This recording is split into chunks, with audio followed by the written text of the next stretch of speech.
Daniel Padilla na pag-iiwanan na nga ni Catherine Bernardo matapos ang naging revelasyon ng hiwalayan noong November 30 sa mismong Instagram ng aktres na si Catherine Bernardo na kung saan ay sinabi niya nga na wala, break, split na sila ni Daniel Padilla.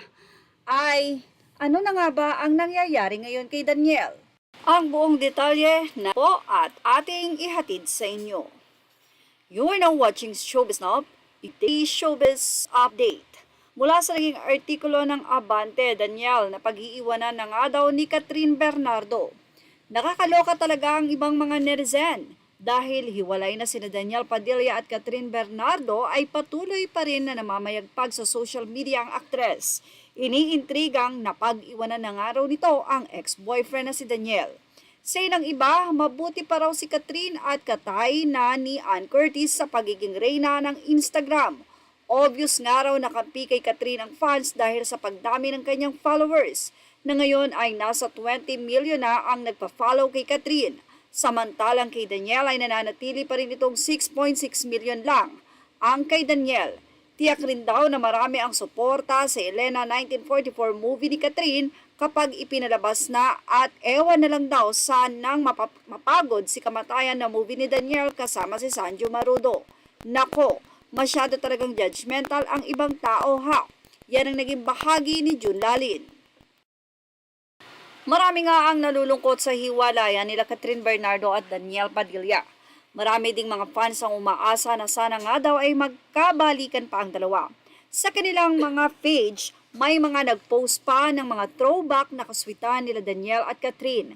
May mga time na inaayos ni Daniel ang damit ni Catherine. May mga time na sumusunod ito sa mga event ni Catherine kahit nasa ibang bansa pa ito sinusundan ni Daniel.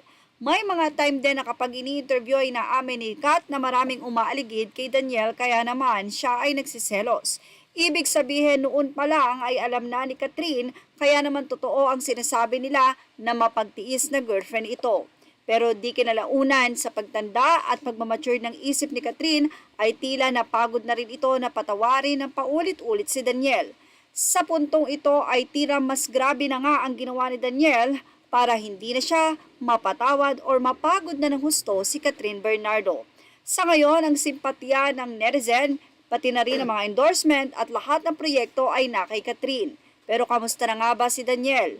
Wala pa siyang update sa kanyang Instagram at nananatiling tahimik ang aktor.